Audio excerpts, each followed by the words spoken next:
Hey guys, Dr. Gary Linkov here of City Facial Plastics in New York City. So today I'm going to do another reaction video. This time it's to my nose surgery from Dixie D'Amelio. I've been hearing about these sisters from TikTok and someone told me about them having this nose surgery, and I wanted to kind of run through it, give you some of my thoughts. So remember, if you like the video, make sure to like it, comment, and subscribe to the channel. A lot more information coming. So here we go. Hi. Hello. Welcome. Go to the profile and kind of give me a smile, please, and come back to me. So she went to see Dr. Raj Kanodia, who's in California. Definitely is a well-known rhinoplasty surgeon. See what he says. Looks like you broke your nose. Yeah, I don't know if I've broken it, but I have been hit a couple times. Do you recall any particular hits?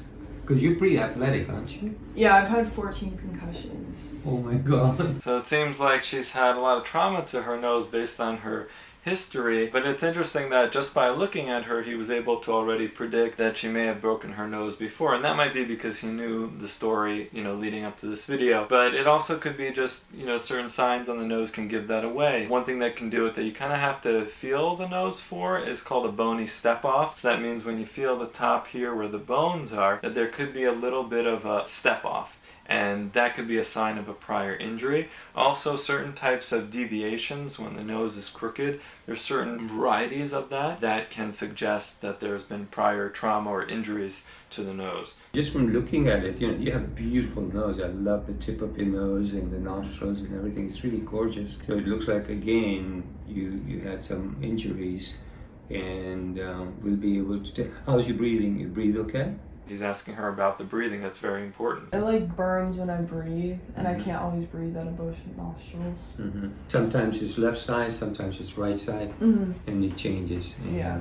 So it's super important, I think, to ask patients how well they're breathing through the nose when you're planning for a rhinoplasty, whether it's for functional purposes because they can't breathe well, or for just cosmetic purposes. It really is important to figure that out. I think the insurance companies want us to say if a procedure is purely being done for cosmesis versus being done for function or for improving your breathing. But in reality, those two are always at play, and correcting one or changing one can offset the other and vice versa. So if I'm working with a patient who really their main problem is that they just can't breathe well, I'm still thinking about the cosmetic implications of the surgery, because sometimes we need to add in grafts and that can create some bulk, and so on the outside it can make their nose actually look bigger. So that's the problem with not thinking about the cosmetic aspect of rhinoplasty, even if it's for functional purposes. And the opposite is true too. If someone wants the nose to look prettier, to look smaller, even if they don't have any functional problems to begin with, sometimes you can create that difficulty in breathing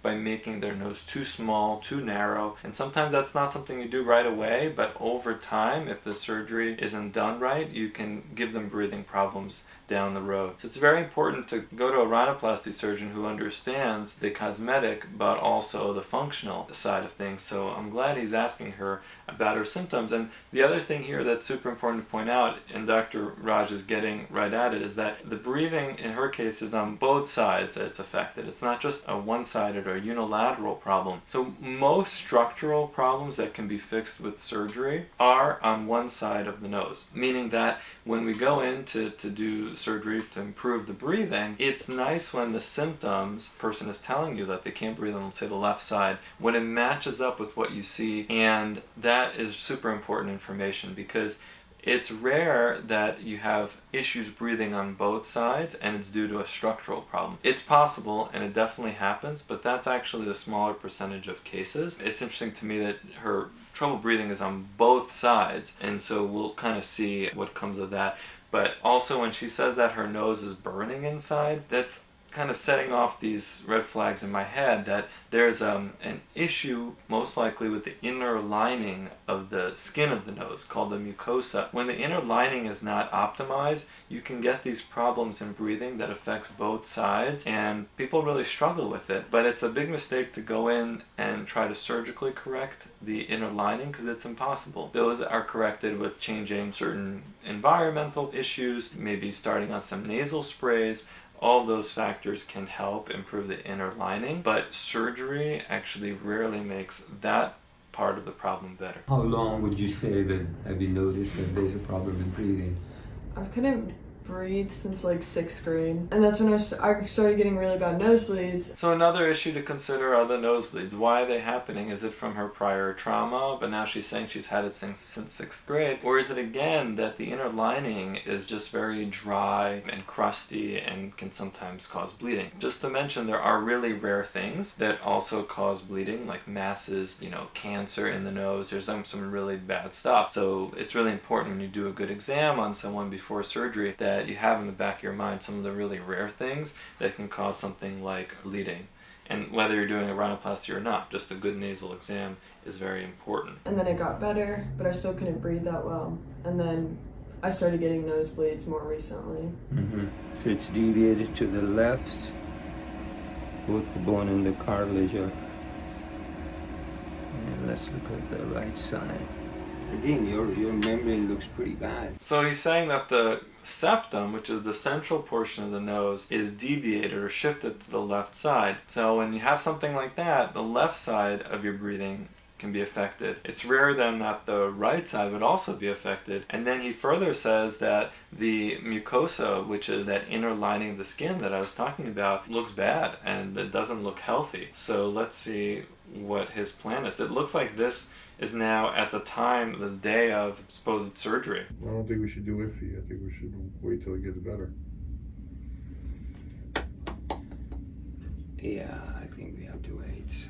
I think it's safest. It looks like she came in for her surgery, and I'm not sure if they met before this, but now after he looks in her nose, maybe he looked at it in the past and it looked okay, but now he's looking at it, and I hear maybe the dad in the background saying, let's not do it because he's seeing these concerning signs in the nose. It looks like Dr. Raj is about to cancel the surgery, and no surgeon wants to cancel surgery the day of. No patient wants to arrive for surgery and have their procedure canceled. So, I get it. It sucks, but you also don't want to do anything that's unsafe. And when you do a rhinoplasty, you have to peel away that inner lining that I was talking about. If the inner lining is unhealthy, it can compromise the healing of the actual surgery, and people can end up with infections or just poor wound healing, or sometimes even a septal perforation. It increases your chance of a septal perforation, which is a hole that goes through and through your septum that can be permanent and difficult to fix. So he's thinking about all these things, and it looks like, even though he really doesn't want to cancel the surgery because it's on his schedule and he probably feels bad that the patient showed up ready to go,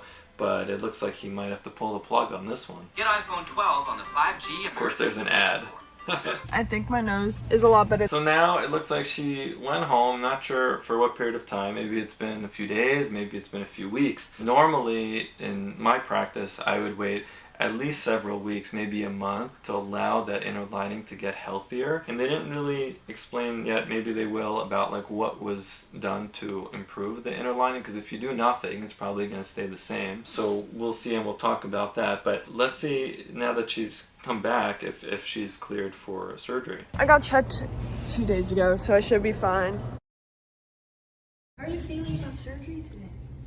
Nervous. Are you? So it looks like, Dr. Raj cleared her for surgery, which is great. But the question is, well, what was done in that period of time, however long that was? What I would normally recommend for patients is to basically sleep with a humidifier at their bedside. So every night you put the humidifier on, and that can help moisturize the inside of the nose. Other things that can help would be salt water spray several times a day, just salt water each nostril, and that really helps. As well as what I like is AYR gel. Applying that 2 to 3 times a day is also really helpful. I tell people to put it on your fingertip and wipe it across your nostril, letting the gel just stay right at the entry to your nose. Don't go inside, don't poke Q-tips up there, that could be dangerous. But just fill the nostril and let it, and sit back and let it kind of coat the inside of your nose. Doing that for several weeks can significantly improve the quality of the inner lining and can be really helpful prior to surgery, but also just in general, so you're not having as many nosebleeds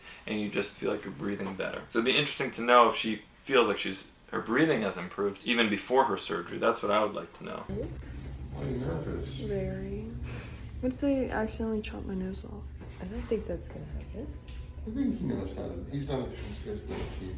It's normal to be nervous prior to surgery, and she was kind of throwing it out there like that maybe her nose would get chopped off, and obviously she's kidding around, but you know, there are complications potentially of nose surgery, and while that's not one of them per se, but you could get something called a saddle nose deformity if too much of your cartilage is removed and you don't have enough material there left behind. You could get like what's called a saddling of your nose over time. So definitely important to, you know, pick a surgeon who's very experienced, like Dr. Raj, you know, and myself, many others who know what those potential complications are and know how to avoid them. Multiple injuries in her nose to the point that she can't even remember how many injuries she's had. If you look at it, it's this beautiful nose, fits her face beautifully.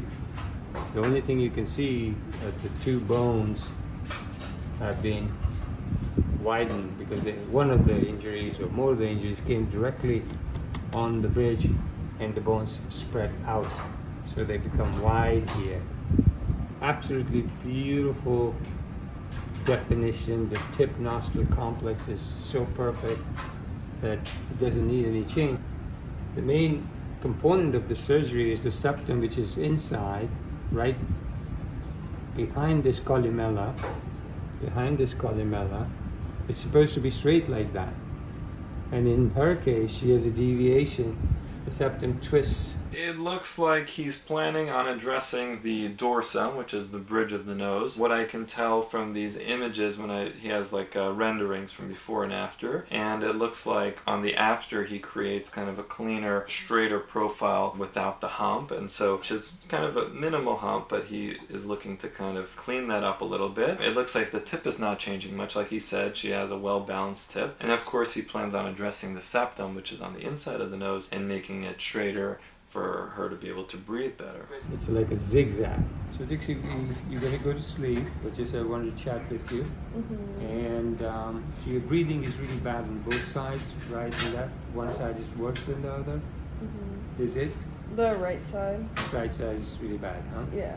And like when I run, it was really hard to breathe. So it's interesting, as he's talking to her, as she's about to go in for surgery, she's saying that the right side is the worst side for breathing, whereas when he looked at her septum in the office, it was that the left side was where the deviation was. So normally, if you're looking at someone and the septum kind of turns this way to the left, it's that left side that they have trouble breathing on. Now, she's saying that it's her right side that's more impacted. And that might be because of what he just said with that zigzag shape of her septum, where it can curve down, but then as it zigzags, it can also curve up this way and block up part of the right side as well. So that could be what's going on. Or again, it could be that the inner lining is still not great, but those are some of the things that could be causing the right-sided breathing problems.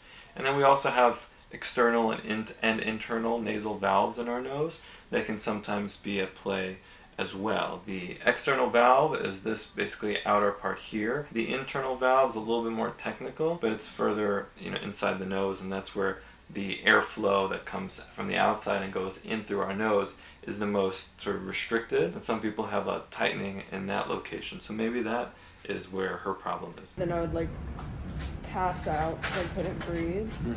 Okay. Everything is done from the inside, so there are no scars. You're going to be fully asleep. Now, Dr. Raj is sort of hinting at how he's doing the surgery, meaning he's planning on a closed rhinoplasty approach, and that's why he's saying it's no scars on the outside. The alternative to that is an open rhinoplasty approach, where there's one external scar right here that honestly is imperceptible. So a lot of times I feel like people are trying to sell closed rhinoplasty approaches to patients by saying, hey, you get no scar, but if the scar is really a non-issue anyway, I feel like that isn't really the best selling point. I think it's more important to go to someone who's skilled and talented with whatever approach they choose to use, as opposed to being fixated on, I need someone who can do a good closed rhinoplasty, or I only want open rhinoplasty. Like, no, just pick the surgeon and then trust the technique that they use to achieve the outcomes that they achieve. So that's always the best thing. Some people will ask me, oh, can you do this closed? Well, certain things I'll do closed, certain things I'll do open. So just talk to your surgeon about the details of that. Get iPhone 12 on the phone is on us when you switch. Hey, I'm home. My ears keep popping. I cried right after surgery. So it looks like she already had her surgery, which is great. So they didn't show any intraoperative footage. Not every surgeon wants to broadcast the surgery. That's understandable. There's a lot of focus involved. Sometimes you'll see, like Dr. Miami or some other people who are constantly showing what's going on in the operating room. But it really is a time to focus, especially with rhinoplasty, which is a very challenging surgery. Also, with Dr. Raj doing this in a closed rhinoplasty, there's really not much to see because you're only, as the surgeon, you're the only one who can really see unless you put a camera inside the nose, which we sometimes do, but not routinely. So I'm sure he just wanted to kind of focus on the surgery, and here she is afterwards. She's got a cast on the outside, which is very typical for rhinoplasty. That's done to basically protect the nose, but also to really just let the patient know that, hey, you had surgery, meaning that they have to be careful in that initial post-operative period. Most surgeons will keep that on for about a week, and then that comes off with the tape and whatever else was used to hold it in place. If any stitches are used down here, sometimes they're dissolvable stitches if it's an open approach, or stitches that you have to remove. So those would come out at a week. But with Dr. Raja's approach using closed rhinoplasty technique, there shouldn't be any stitches down here. The only other type of splint that is used fairly often are internal splints. Some people will put in splints, like I use very thin silastic splints that don't block up your breathing. Some people will actually plug the nose, remove that in a few days or whatever, but it can be more involved type of packing, or like low profile little splints on the inside that get removed at about a week's time. And then the outer white dressing that you see, that's basically called like a mustache dressing or a drip pad, and that's used to just kind of catch some of the dripping of blood that comes out of the nose in the first day or two after rhinoplasty surgery, whether it's unclosed or open. And I just want to snort, like I want to breathe in so deep, but there's cotton on my nose. And my forehead's itchy, but it's also numb. What is this? Hello. So I wasn't a good bulger before. It looks like she's still feeling the effects of the medication, so she's kind of out of it still, but trying to keep up with her vlogging. Just funny. Probably won't be any good now. I keep crying and I don't know why. I hope you have a good day. It's normal to be emotional after these surgeries. Sometimes the medications from anesthesia can do that to you. And plus, it's an emotional type of surgery to go through. The coughing that she's having, that could be from the breathing tube that she had, from the anesthesia, that can irritate that throat for usually up to about a day. But also sometimes when you have some, lingering blood in your nose, it can actually spill back into the throat and can feel like you need to kind of cough some of that out. That's all normal in the initial post-operative setting. It's bedtime. Vlogging. So she's got a humidifier going. She has maybe a cooling type of mask on her just to keep the swelling down. So right that's now, being we used. have ice pack, sparkly ice mask on my face. We have Mom. We have a humidifier running. I had such a rough night trying to sleep. Because I sleep on my face, I kept trying to sleep on my face. But you can't do that. You definitely don't want to sleep on your face after this surgery. It's best to sleep on your back and elevated. So several pillows, like 30 degrees up, is ideal as you're recovering. And it's normal the second day to feel kind of groggy and out of it. And you can see sort of like a lot of dry blood at the nostrils, kind of entry to her nose. That's all normal as well in this time period. Like, my nose doesn't hurt at all, but I have an awful migraine.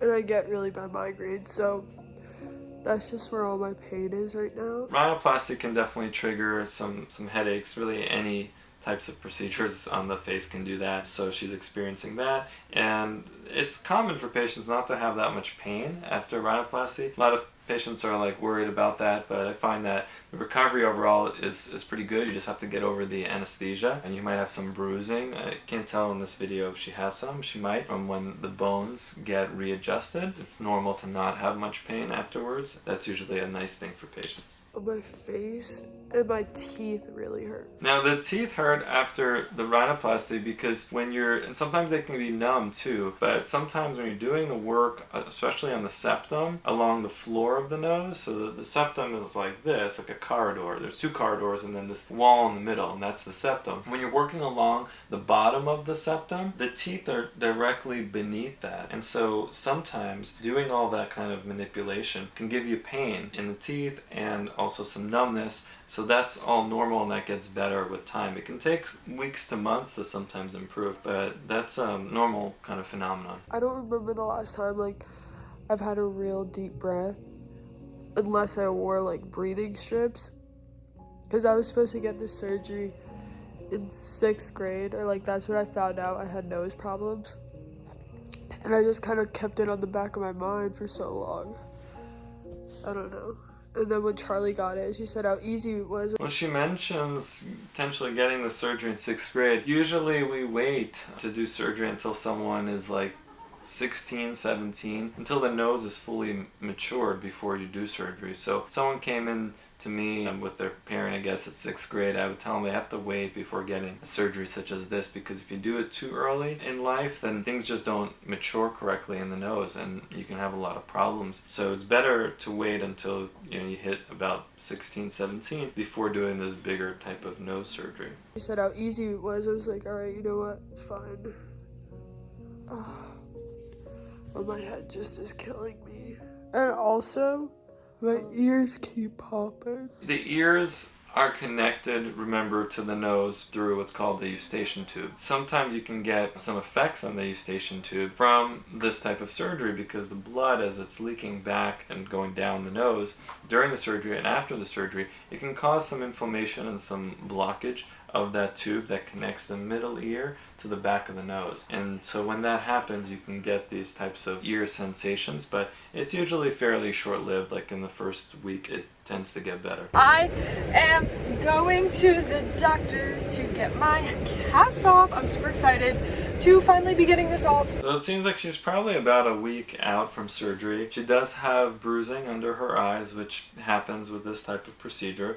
Nothing wrong about that. Usually within about 2 weeks, that bruising is gone. You can see that the cast has kind of started to elevate off of her nose, and that sometimes happens. Sometimes the cast almost like falls off too early, and it looks like she may have had to reinforce it with a little bit of tape just to kind of keep it in place. And not the end of the world if it falls off a bit earlier than that 1 week follow-up, but it's always best if you can kind of keep it in place. I saw people like, Dixie's lying about her nose surgery. I said I got it. So everyone was like, she didn't break a nose. Like, what are the odds 2 sisters break their nose? I'm like, huh? So that, and I couldn't breathe. And from me breaking my nose, I had like a bump and whatever. So I fixed the bump. It's fixing it cosmetically, but I'm fixing it back to what it was. So it's not like I'm recreating a whole new nose, but we'll see it today. Again, it kind of gets back into this dilemma of, are we doing it for cosmetic purposes, for reconstructive purposes? I don't think anyone should be ashamed if it's being done for one or the other. So oftentimes they're combined during one surgery where you can address, like she said, a little bit of a bump, but you're also correcting the breathing problems, and it seems so far like she's happy. I just got out of the doctor's. I'm so happy with it because it looks like my little baby nose. And as you heard all that, like I just learned so much because I honestly didn't know what I was doing in surgery. I just wanted to fix my breathing and fix and repair it back to what it used to look like. Looks like she's really happy with the outcome. Dr. Raj did a great job. There is, of course, some swelling still at this early time point, so just something for people to remember. Sometimes it can look unbelievable at a week, and then as things settle down, especially if you have very thin skin, sometimes certain imperfections on the inside can start to become more evident. I always tell them if it's an early time point and either you're really happy or really upset, either way, you just have to be patient patient and wait, you know, months for all the swelling to really go down. And with rhinoplasty, especially when you do work on the tip, it could take like a year or more for all that swelling to come down. But you have to be patient, because sometimes people jump to conclusions, whether for better or worse, too early. And that I find with my rhinoplasties, I find that with the other facial plastic surgeries that I do. And so I just tell people to just take it easy, realize surgery takes time, the recovery is not instant. Used to look like, so I'm super happy, and I learned a lot today of how it all happened. So